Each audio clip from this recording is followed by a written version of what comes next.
Republicanism is the guiding political philosophy of the United States. It has been a major part of American civic thought since its founding. It stresses liberty and unalienable rights as central values, making people sovereign as a whole, rejects aristocracy and inherited political power, expects citizens to be independent in the performance of civic duties, and vilifies corruption. American republicanism was founded and first practiced by the Founding Fathers in the 18th century. For them, according to one team of historians, republicanism represented more than a particular form of government. It was a way of life, a core ideology, an uncompromising commitment to liberty, and a total rejection of aristocracy. Republicanism was based on ancient Greco-Roman, Renaissance, English models and ideas. It formed the basis for the American Revolution, the Declaration of Independence, the Constitution, as well as the Gettysburg Address. Republicanism may be distinguished from other forms of democracy as it asserts that people have unalienable rights that cannot be voted away by a majority of voters. Alexis de Tocqueville warned about the tyranny of the majority in a democracy, and suggested the courts should try to reverse the efforts of the majority of terminating the rights of an unpopular minority. The term republicanism is derived from the term republic, but the two words have different meanings. A republic is a form of government. Republicanism refers to the values of the citizens in a republic. Two major parties were explicitly named after the idea: the Republican Party of Thomas Jefferson, and the current Republican Party, founded in 1854. The American Revolution. Republican virtues. The colonial intellectual and political leaders in the 1760s and 1770s closely read history to compare governments and their effectiveness of rule. The revolutionists were especially concerned with the history of liberty in England and were primarily influenced by the Country Party. Country Party relied heavily on the classical republicanism of Roman heritage. It celebrated the ideals of duty and virtuous citizenship in a republic. It drew heavily on ancient Greek city-state and Roman republican examples.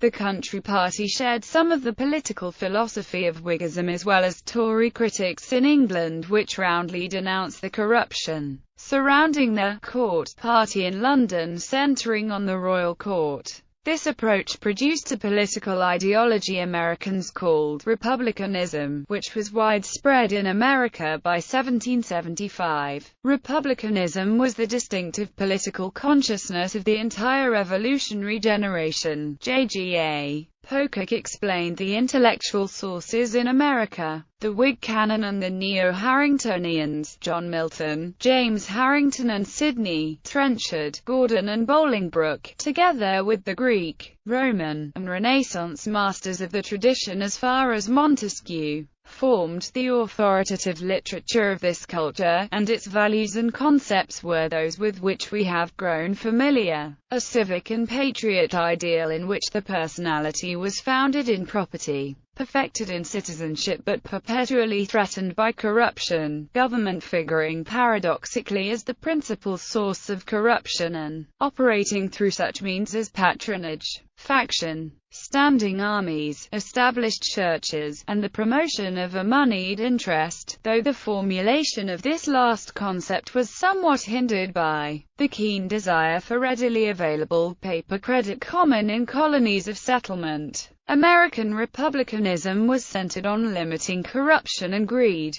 Virtue was of the utmost importance for citizens and representatives. Revolutionaries took a lesson from ancient Rome. They knew it was necessary to avoid the luxury that had destroyed the empire. A virtuous citizen was one who ignored monetary compensation and made a commitment to resist and eradicate corruption. The republic was sacred, therefore, it is necessary to serve the state in a truly representative way, ignoring self-interest and individual will. Republicanism required the service of those who were willing to give up their own interests for a common good. According to Bernard Bailyn, the preservation of liberty rested on the ability of the people to maintain effective checks on wielders of power and Hence in the last analysis rested on the vigilance and moral stamina of the people. Virtuous citizens needed to be strong defenders of liberty, and challenge the corruption and greed in government. The duty of the virtuous citizen became a foundation for the American Revolution. Cause of revolution: the commitment of most Americans to Republican values and to their property rights helped bring about the American Revolution. Britain was increasingly being seen as corrupt and hostile, and that of a threat to the very idea of democracy, a threat to the established liberties that Americans enjoyed and to American property rights.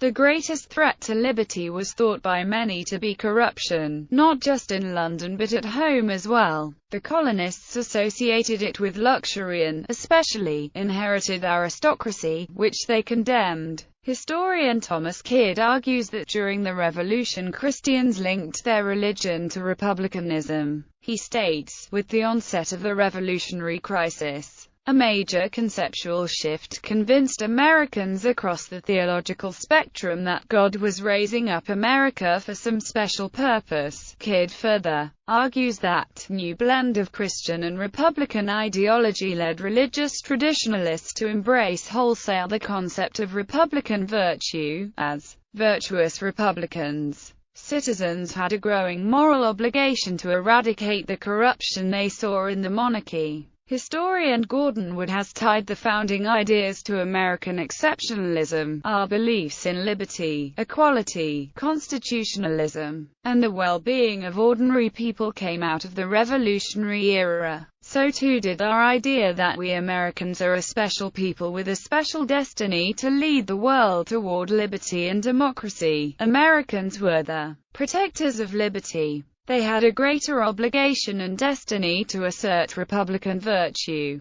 In Discourse of 1759, Jonathan Mayhew states, "An absolute submission to our prince, or whether disobedience and resistance may not be justified, able in some cases, to all those who bear the title of rulers in common, but only to those who actually perform the duty of rulers by exercising a reasonable and just authority for the good of human society." The notion that British rulers were not virtuous, nor exercising their authority for the good of human society, prompted the colonial desire to protect and re-establish Republican values in government.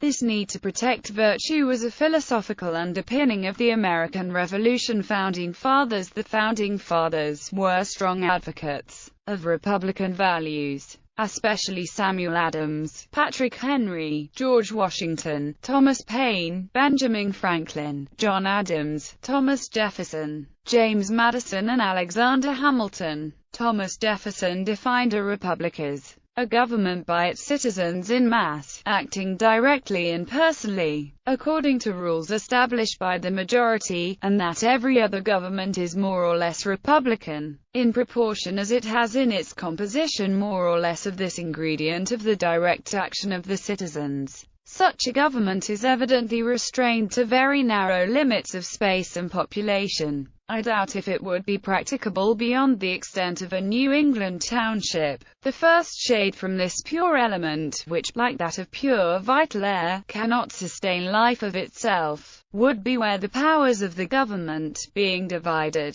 should be exercised each by representatives chosen, for such short terms as should render secure the duty of expressing the will of their constituents. The I should consider as the nearest approach to a pure republic which is practicable on a large scale of country or population. We may say with truth and meaning that governments are more or less republican as they have more or less of the element of popular election and control in their composition, and, believing, as I do, that the mass of the citizens is the safest depository of their own rights, and especially that the evils flowing from the duperies of the people are less injurious than those from the egoism of their agents, I am a friend to that composition of government which has in it the most of this ingredient. The Founding Fathers discoursed endlessly on the meaning of republicanism. John Adams in 1787 defined it as a government in which all men, rich and poor, magistrates and subjects, officers and people, masters and servants, the first citizen and the last, are equally subject to the laws. Virtue versus Jefferson and Madison roundly denounced the Federalists for creating a national bank as tending to corruption and monarchism. Alexander Hamilton staunchly defended his program, arguing that national economic strength was necessary for the protection of liberty. Jefferson never relented, but by 1815 Madison switched and announced in favor of a national bank, which he set up in 1816. John Adams often pondered the issue of civic virtue. Writing Mercy Otis Warren in 1776, he agreed with the Greeks and the Romans that public virtue cannot exist without private, and public virtue is the only foundation of republics. Adams insisted there must be a positive passion for the public good, the public interest, honor, power, and glory, established in the minds of the people, or there can be no republican government, nor any real liberty. And this public passion must be superior to all private passions. Men must be ready, they must pride themselves, and be happy to sacrifice their private pleasures, passions, and interests, nay, their private friendships and dearest connections, when they were standing competition with the rights of society. Adams worried that a businessman might have financial interests that conflicted with republican duty. Indeed, he was especially suspicious of banks. He decided that history taught that the spirit of commerce is incompatible with that purity of heart and greatness of soul which is necessary for a happy republic, but so much of that spirit of commerce had infected America. In New England, Adams noted, even the farmers and tradesmen are addicted to commerce. As a result, there was a great danger that a Republican government would be very factious and turbulent there. Other influences. A second stream of thought, growing in significance, was the classical liberalism of John Locke, including his theory of the social contract. This had a great influence on the Revolution, as it implied the inborn right of the people to overthrow their leaders should those leaders betray the agreements implicit in the sovereign-follower relationship. Historians find little trace of Jean-Jacques Rousseau's influence in America. In terms of writing state and national constitutions, the Americans used Montesquieu's analysis of the ideally balanced British Constitution. But first and last came a commitment to republicanism, as shown by many historians such as Bernard Bailyn and Gordon S. Wood. Historiography. For a century, historians have debated how important republicanism was to the Founding Fathers. The interpretation before 1960, following progressive school historians such as Charles A. Beard, Vernon L. Parrington and Arthur M. Schlesinger, Sr., downplayed rhetoric as superficial and looked for economic motivations. Lewis Hartz refined the position in the 1950s, arguing John Locke was the most important source because his property-oriented liberalism supported the materialistic goals of Americans. In the 1960s and 1970s, two new schools emerged that emphasized the primacy of ideas as motivating forces in history. Bernard Bailyn, Gordon Wood from Harvard formed the Cambridge School. At Washington University, the St. Louis School was led by J.G.A. Pocock. They emphasized slightly different approaches to republicanism. However, some scholars, especially Isaac Kramnik, continue to emphasize Locke, arguing that Americans are fundamentally individualistic and not devoted to civic virtue. The relative importance of republicanism and liberalism remains a topic of strong debate among historians, as well as the politically active of present day.